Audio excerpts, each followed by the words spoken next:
अगर सरकार को उनको निजी संपत्ति पर, निजी ज़मीन पे मस्जिद बना रहे थे, अगर उनको कोई तकलीफ थी तो उन्हें पहले नोटिस देना चाहिए। और ये सरकार मुसलमानों के अंदर खौफ और डर पैदा करना चाहती है, सिर्फ पोलराइजेशन के लिए। भारतीय जनता पार्टी सरकार एक समुदाय के लोगों को हताहत करके और उनमें डर और भय पैदा करना चाहती है। ये भारतीय संविधान के खिलाफ है। अगर एक मुसलमान कहीं अपनी निजी संपत्ति पे मस्जिद बनाने चलता है तो शासन और प्रशासन की छाती पे सांप लौटने लगता है, भारतीय जनता पार्टी के लोगों के छाती पे सांप लौटने लगता है। हमने चौराहों तमाम आपने बनाया, लेकिन मैंने किसी मंदिर का आज तक किसी मुसलमान ने विरोध नहीं किया। जो इस तरीके से डीएम या उनका अमला या तो ये बता दे कि उनके इशारे पे ये काम कर रहा है। आप ही मजिस्ट्रेट हो गए, आप ही एसपी हो गए, आप ही कलेक्टर हो गए, गए लेकर के और जब चाह किसी घर पे बुलडोजर चला दिया, गिरा दिया। आप होते कौन है? उनका कहना है कि इस बार त्योहार मत मनाइए, बलि मत दीजिए। त्योहार अगर मनाना ही है तो केक कटवा दीजिए, क्या दिक्कत है इसमें? वो होते कौन है ये कहने वाले कि केक काटो बकरा ना काटो? होते कौन है? 4 PM न्यूज नेटवर्क में आप सभी का स्वागत है। मैं हूं क्षितिज कांत। सोशल मीडिया पे आप लगातार देख रहे हैं, सहारनपुर में एक मस्जिद गिरा दी गई जो कि उस मुस्लिम परिवार के खुद की संपत्ति पे बन रही थी। उसके बाद एक ज़बरदस्त घमासान समझ जाता है पूरे उत्तर प्रदेश में और सवाल यही खड़े होते हैं, आखिरकार मुसलमानों ने बिगाड़ा क्या है? इस सरकार का या कह लें किसी का भी क्या बिगाड़ा है? इस तरीके की बातें चलने लगती हैं। इमरान मसूद पहुंचते हैं मौके पर, इकरा हसन पहुंचती हैं और यह मामला काफ़ी तूल पकड़ लेता है। एसडीएम ने अपने बयान दिए और बयान में साफ कहा कि निजी संपत्ति पर भले बनाया गया हो, लेकिन किसी प्रकार का कोई नक्शा नहीं पास था। इस तरीके की बातें होती हैं। हमारे साथ बात करने के लिए इस समय पासमानदा मुस्लिम समाज के राष्ट्रीय अध्यक्ष अनीस मंसूरी जी हैं। समाजवादी पार्टी से भी ताल्लुकात रखते हैं। हम बात करेंगे। अनीस जी, आप लंबे समय से मस्जिद हो गई, मदरसा हो गया, मुसलमानों के तमाम जो दिक्कतें हो रही हैं इस सरकार में, आप लगातार आवाज़ बुलंद करते रहें। एक मामला अभी हाल ही में सोशल मीडिया पे वायरल हो रहा है, एक मस्जिद गिराई गई सहारनपुर पे। क्या सोचते हैं? जो सहारनपुर में मस्जिद शहीद की गई है, वहाँ पर गांव है और गांव के लोग अपनी ज़मीन पर मस्जिद बना रहे थे। अगर सरकार को उनको निजी संपत्ति पर, निजी ज़मीन पर मस्जिद बना रहे थे, अगर उनको कोई तकलीफ़ थी तो उन्हें पहले नोटिस देना चाहिए। और नोटिस का जवाब मिलने के बाद, नोटिस जिस तरह जवाब होता उस तरह कार्रवाई करनी चाहिए थी, लेकिन उनको कोई नोटिस नहीं दी गई और अचानक दस्ता पहुंचता है, उसको गिरा दिया जाता है। ऐसे में मुस्लिम समाज में एक असुरक्षा की भावना उत्पन्न होती है और इस सरकार के प्रति एक डर पैदा होता है। और ये सरकार मुसलमानों के अंदर खौफ और डर पैदा करना चाहती है, सिर्फ पोलराइजेशन के लिए।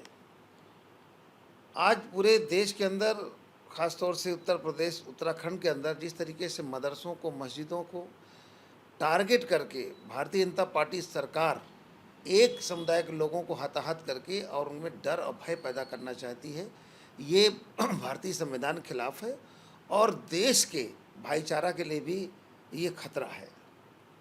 आप किस तरीके से स्टैंड ले रहे हैं इस मामले पर? आप तो तमाम बार आवाज़ अपनी बुलंद किए हैं, इस मामले पर किस तरीके से आपका स्टैंड है? देखिए, अगर एसडीएम साहब ये कहते हैं साहब परमिशन नहीं था, तो मैं पूछना चाहता हूँ, इस देश के अंदर करोड़ों मस्जिद बनी है और कई करोड़ मंदिर बने हुए हैं।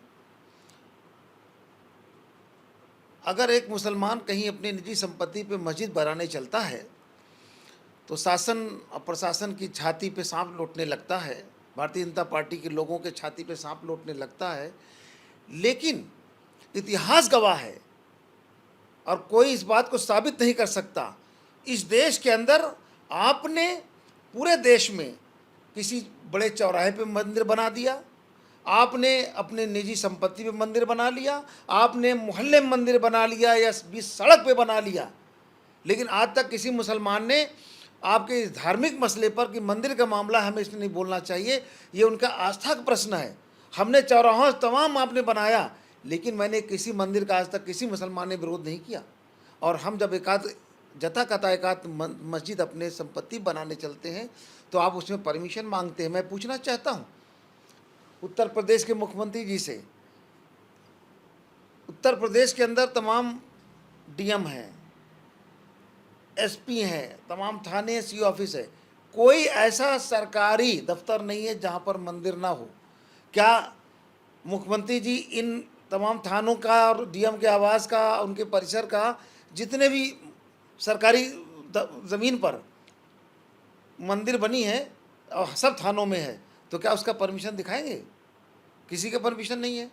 तो किसी मुसलमान ने कभी कहा कि साहब आप थानों में, ये तो सार्वजनिक स्थल है, यहाँ पर यहाँ सभी धर्म के लोग रहते हैं, अगर यहाँ मंदिर बनेगी तो गुरुद्वारा बनेगा, मस्जिद बनेगी। लेकिन आज तक हम लोगों ने कभी नहीं कहा कि ठीक है थाने में उनके ही ज़्यादा लोग रहते हैं, उनके मंदिर बन गए, अच्छी बात है, हमें कोई एतराज़ नहीं। लेकिन सवाल ये चीज़, हम कहीं एक आध मंदिर मस्जिद बनाने चलते हैं तो इनके ये क्यों इस तरीके से बात करते हैं और तोड़वा देंगे। शासन प्रशासन का, सरकारी मशीनरी का सरकार गलत इस्तेमाल करती है। तो इसलिए मैं चाहता हूँ कि सरकार को चाहिए कि जो इस तरीके से डीएम या उनका अमला या तो ये बता दे कि उनके इशारे पे ये काम कर रहा है, या डीएम किसी द्वेष भावना से काम कर रहे हैं।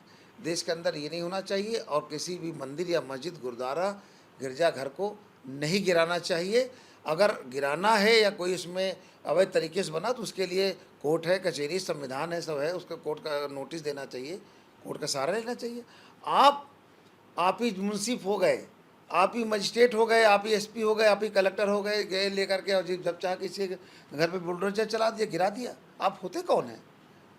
आप मतलब एसडीएम है तो किसी के घर गिरा देंगे आप?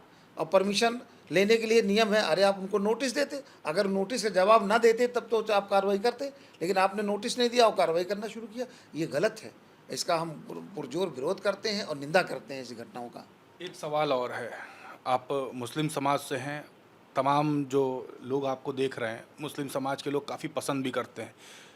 अभी हाल ही में बकरीद का आपका त्यौहार आ रहा है, कुर्बानी दी जाती है बकरे की, हर वर्ष होता है ऐसा। नंद किशोर गुर्जर लोनी से विधायक हैं, उनका कहना है कि इस बार त्यौहार मत मनाइए, बलि मत दीजिए, त्यौहार अगर मनाना ही है तो केक कटवा दीजिए। क्या दिक्कत है इसमें? वो गुर्जर जी हैं कौन? किसी के धार्मिक मामले पर और जो त्योहारों पर हस्तक्षेप करने वाले एक मामूली से लोनी के छोटे से विधायक हैं। वो जिले के 5वें 6ठे हिस्से के नेता हैं। वो पूरे देश में कोई फरमान लागू कर रहे हैं, मुख्यमंत्री हैं क्या वो? हाँ, वो जज हैं। वो होते कौन है ये कहने वाले कि केक काटो बकरा ना काटो? होते कौन है? अरे बाकायदा परमिशन हमारे लोगों के लिए हमेशा कुर्बानियाँ होती रही हैं और किसी तरीके से मुख्यमंत्री जी को कोई एतराज़ नहीं है, तो वो कौन होते हैं एतराज़ करने वाले? मुख्यमंत्री जी तो ऐसी कोई बात किए नहीं। उन्होंने बल्कि कहा है कि जहाँ पर इस तरीके से स्लॉटर हाउस है, जहाँ कुर्बानियाँ होती, वहाँ साफ़ सफाई और प्रकाश व्यवस्था का इंतजाम किया जाए, साफ़ सफाई होनी चाहिए। अब या तो मुख्यमंत्री जी उनसे कहलवा रहे हैं इस तरह बातें, या तो मुख्यमंत्री जी के खिलाफ वो बोल रहे हैं। ये भारतीय जनता पार्टी को ये विषय, ये सोचना पड़ेगा इस विषय पर। उन्होंने कहा इको फ्रेंडली मना लीजिए। इको फ्रेंडली अगर त्यौहार अगर अपना मनाते तो उसमें दिक्कत क्या है, ये सवाल है इनका। देखिए, आपसे अगर कहें आप होली मनाते हैं तो हम कहते हैं चलो नमाज़ पढ़ लो मस्जिद में, तो इको फ्रेंडली ये हुआ। जिसका जो काम है, आप होली खेलते हैं तो अब कोई होली में हमसे कहे चलो नमाज़ पढ़ लो, तो इको फ्रेंडली ये नहीं होता। जिसका जबकि सबकी आस्थाएं होती हैं, सबके धर्म के अपने अपने त्यौहार होते हैं और इस देश के अंदर संविधान भी इस बात की इजाज़त देता है कि सभी धर्म अपने अपने त्यौहार को अपने तरीके से मनाएं, उसमें किसी तरह बाधा नहीं। ये संविधान के निर्माता हो गए क्या? यह सब कानून बदल देंगे? फिर इंडिविजुअली क्या होता है? अरे आप मुख्यमंत्री की बात नहीं मान रहे हैं, आप होते कौन? मेरे समझ में नहीं आता कि या तो आप मानसिक रूप से पागल हैं, मुख्यमंत्री जी को इनका इलाज कराना चाहिए, और वरना ये देश के अंदर इस तरीके से बातें करके माहौल ख़राब कर रहे हैं, हिंदुस्तान के अंदर भाईचारा को ख़राब कर रहे हैं। आपने अभी कहा होली खेलते हैं, नमाज पढ़ लीजिए, विवाद काफ़ी बढ़ जाएगा, इस पर सवाल खड़े हो जाएंगे, आपको टारगेट कर लिया जाएगा। नहीं, जैसे वो कह रहे हैं इको फ्रेंडली, अरे भाई जिसका जो तरीका है, आप जैसे आप होली खेलते हैं तो अब त्यौहार पे होली खेलेंगे ना, आप नमाज तो पढ़ेंगे नहीं। तो अब ये बात कहना कि इको फ्रेंडली का मतलब क्या, वो बताएं पहले अंग्रेजी में। इको फ्रेंडली का मतलब क्या हुआ, आप ही बता दीजिए क्या हुआ, इसका क्या कहने का मतलब? कहने का मतलब यही था कि बकरीद पर बकरू कुर्बानी ना दी जाए, जान न ली जाए। केक काटेंगे, जान नहीं ली जाएगी तो ज़्यादा बेटर रहेगा। अगर इस पे बात आ गई है, बड़े जीवों पर दया करने वाले हैं, तो आज देश के अंदर 80% स्लॉटर हाउस वो हिंदू भाइयों के हाथ में है, ठीक है ना। 20% केवल मुसलमान मालिक है उसका।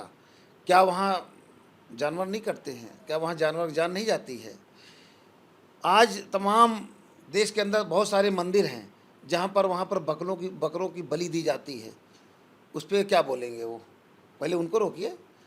और उसके अलावा जो आज इस देश के अंदर हैदराबाद में सब्बरवाल जैसे बहुत सारे अल नूर अल कबीर तमाम जितने भी स्लॉटर हाउस खुले हैं मुस्लिम नाम से, ये एक भी मुसलमानों के नहीं है, ये सब गैर मुस्लिमों के हैं। आप चलिए मेरे साथ, मैं आपको हैदराबाद भी दिखाऊं कि वहाँ पर हज़ारों की तादाद में गाय कटती हैं। कौन काट रहा है? आप उन पे बोलेंगे विधायक जी को वहाँ जाना चाहिए हैदराबाद में कि गाय क्यों काटा जा रहा है? वो तो प्रतिबंधित पशु है, वहाँ गाय काटी जा रही, आप उस पर नहीं बोल रहे हैं। यहाँ पर कुर्बानी पे लोग अपने अपने तरीके से कुर्बानी के इंतजाम करते हैं, बकरे काटते हैं, भैंसे काटते हैं, वो भी स्लॉटर हाउस में काटते हैं जहाँ परमिशन होता है, कोई रोड पे थोड़े काटते हैं। तो आप किसी के त्यौहार पे हस्तक्षेप करने वाले होते कौन है? इसका मतलब कि आप मानसिक रूप से पागल हैं और आपको किसी अच्छे साइकेट्रिस्ट से आपके अपने दिमाग का इलाज कराना चाहिए। एक सवाल और है, पिछली बार हमने आपसे बातचीत की थी, उसमें सवाल उठा था, अलीगढ़ में तमाम आपके मुस्लिम समाज के ही लोग थे, एक गाड़ी पकड़ी जाती है उस और वहाँ पर तमाम हिंदू संगठन के लोग आ जाते हैं और मुसलमानों को मारा भी गया, इस तरीके की बातें हैं, वीडियोस वायरल हुई, संगठन के लोग पकड़े भी गए। लेकिन बात तमाम लोग ये कह रहे हैं कि मुसलमानों के ऊपर इस तरीके का अत्याचार हो क्यों रहा है। कहा गया कि गाय जो कि माँ मानी जाती है उसका गोश्त था, लेकिन बाद में जब जांच होती है तो किसी और पशु का निकलता है। ये जो प्रदेश के अंदर गोरक्षा दल बना है, ये भारतीय जनता पार्टी का एक दंगा फैलाने वाले विंग्स है वो, कि वो आप मुसलमानों से छेड़छाड़ करिए, उन पे झूठे आरोप लगाइए और मारपीट करिए, लूटपाट करिए, उनको बदनाम करिए। वो मीट ले आ रहे थे, उनके पास जिस बूचर खाने से ख़रीदा वहाँ का परचेजिंग की पूरी रसीद थी, पूरे कागजात उनके कंप्लीट थे, वो पूरे कागजात के साथ लेके आ रहे थे, आपको दिखा भी रहे थे कि मेरे पास ये गाय का मांस नहीं है, ये भैंस का मांस है, ये मेरे पास ये परमिशन है। आपने परमिशन भी नहीं देखा, आपने उनको मारना पीटना शुरू कर दिया और ये अफवाह फैलाया कि गाय का गांव के लोगों को इकट्ठा किया और वहाँ पर इतना बड़ा दंगा फैलाने की कोशिश की। अब कुछ लोग उसमें जेल भी गए। लेकिन सवाल इस चीज़ का है कि हमारे कुरैशी बिरादरी के लोग हैं, वो भी पसमानदा से ताल्लुक़ रखते हैं, उनका ये कारोबार है।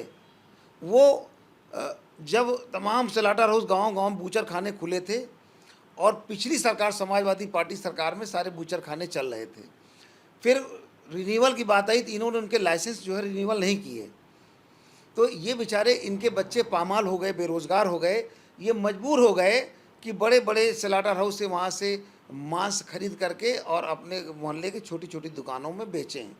वो और ये सरकार की पॉलिसी, सरकार ने इसका परमिशन दिया है कि आप वहाँ से खरीद करके और आप मोहल्ले में बेच सकते हैं।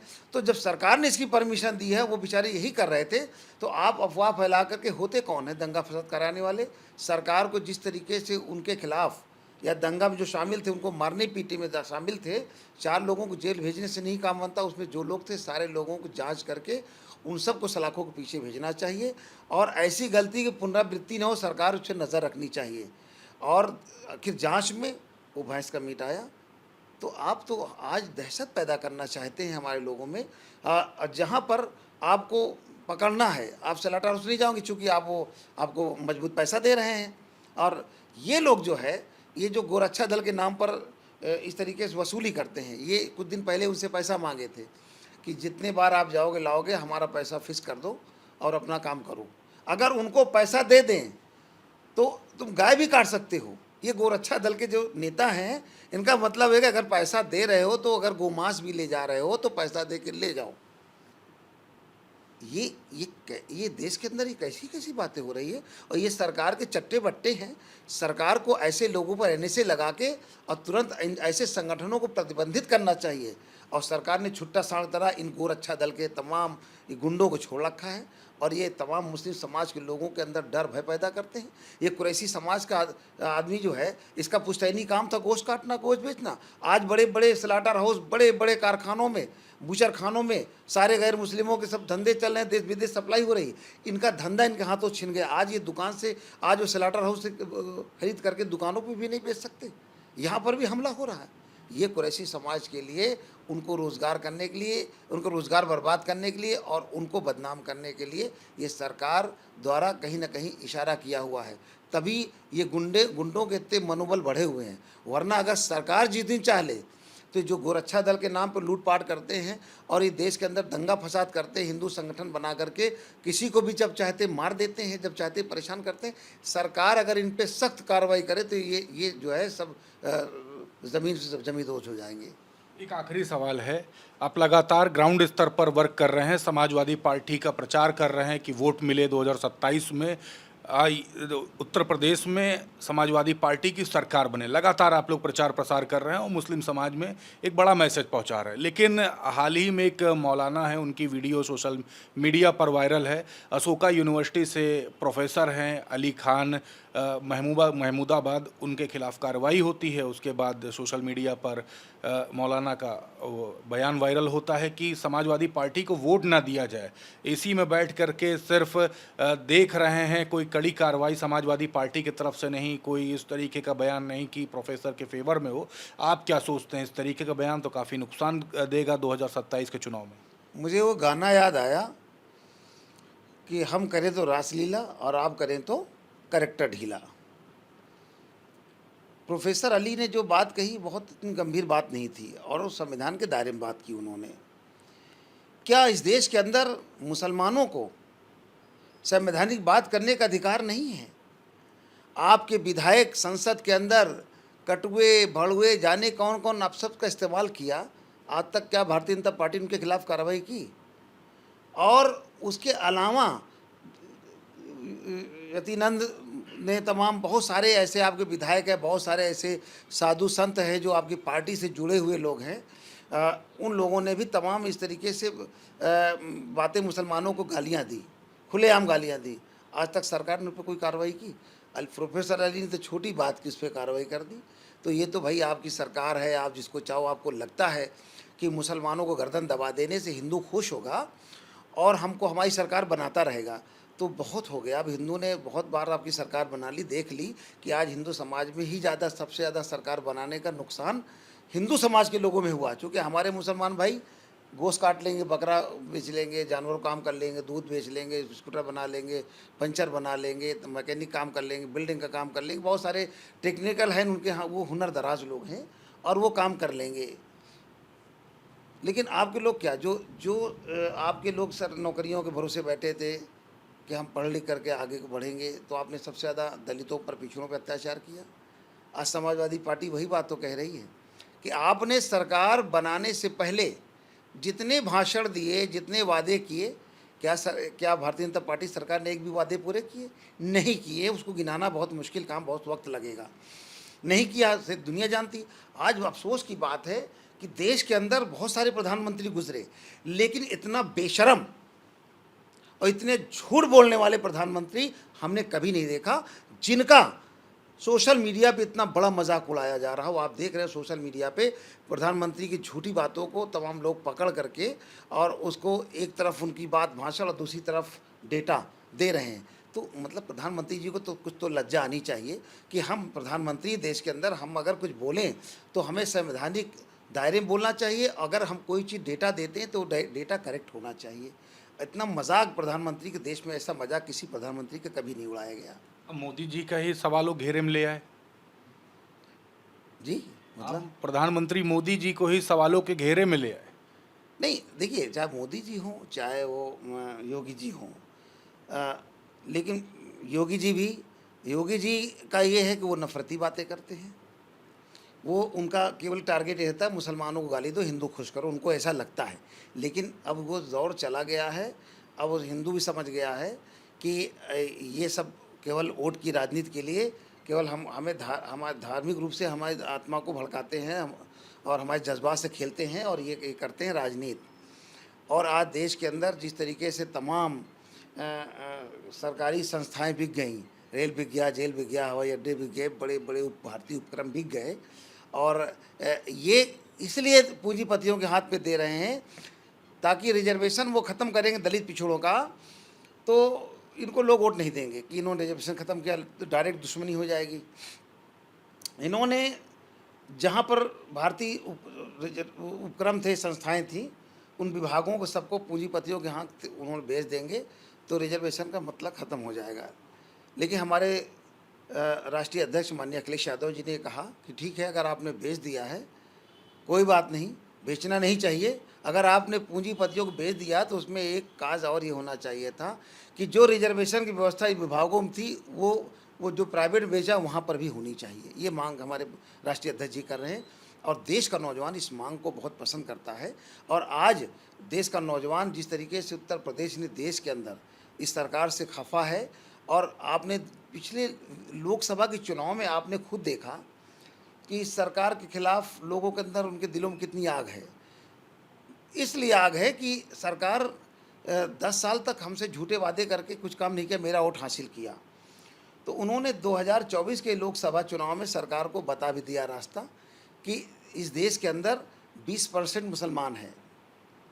14% सरकारी आंकड़ा है 11 का, लेकिन 20% हम मोटा मान लेते हैं मुसलमान है, और बाकी 80% में सभी धर्म के लोग हैं। थोड़े थोड़े दूसरे धर्म के लोग हैं, 2-3% मान लीजिए उनको।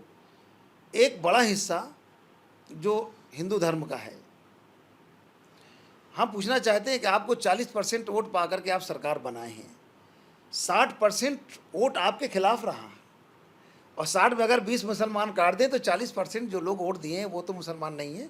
वो आपकी सरकार, आपकी नीतियों के खिलाफ, आपके गलत वादे के खिलाफ, आपकी सरकार से तंग आकर के उन्होंने वोट इंडिया गठबंधन को दिया। तो यहाँ पर हिंदू मुसलमान अब चलने वाला नहीं। अब नौजवान जान गया है कि सरकार हिंदू मुसलमान कह के सिर्फ सरकार अपनी बनाना चाहती है, देश को अपने कब्जे में लेना चाहते हैं और देश को पूंजीपतियों को सौंपना चाहते हैं। अब नौजवान समझ गया है, इसलिए उनके बहकावे में आने वाला नहीं। आने वाला 2027 का चुनाव उत्तर प्रदेश में माननीय अखिलेश यादव जी मुख्यमंत्री बनने जा रहे हैं। नौजवानों ने तय कर लिया। अब गाँव में और तमाम कस्बों में इस बात की चर्चा छिड़ गई है। जो लोग 10 साल से हमसे खफा थे, भारतीय जनता पार्टी के बहकाव में आ गए थे, अब उनको रास्ता समझ में आ गया, अब फिर वापस आ गए। इंडिया गठबंधन की सरकार बनेगी देश के अंदर। उत्तर प्रदेश में माननीय अखिलेश यादव जी की सरकार बनने वाली है। बहुत बहुत धन्यवाद। तो हमारे साथ है इस समय अनीस मंसूरी जी थे, समाजवादी पार्टी से ताल्लुकात रखते हैं और पासमानदा मुस्लिम समाज के राष्ट्रीय अध्यक्ष हैं। मुसलमानों को लेकर के तमाम जो चर्चाएं जो चल रही थी, मस्जिदों को लेकर जो चर्चाएं चल रही थी, मस्जिद गिराई गई है सहारनपुर में, उसको लेकर के सोशल मीडिया पे एक ट्रेंड सा चल रहा है कि आखिरकार मुसलमानों के साथ अत्याचार उत्तर प्रदेश में क्यों हो रहा है। इस तरीके की बातें हैं सोशल मीडिया पर, उसको लेकर के हम सवाल पूछने आए थे। तमाम जवाब आपके बीच में थे। रिपोर्ट कैसी लगी आपको कमेंट बॉक्स में लिखिए, और अगर आपका भी कोई सवाल है तो वो भी ज़रूर लिखिएगा, सवाल ज़रूर पूछा जाएगा। और जुड़े रहिएगा 4PM न्यूज़ नेटवर्क के साथ। मैं हूं क्षितिज कांत, कैमरा पर्सन शुभम के साथ 4PM न्यूज़ नेटवर्क के लिए। धन्यवाद।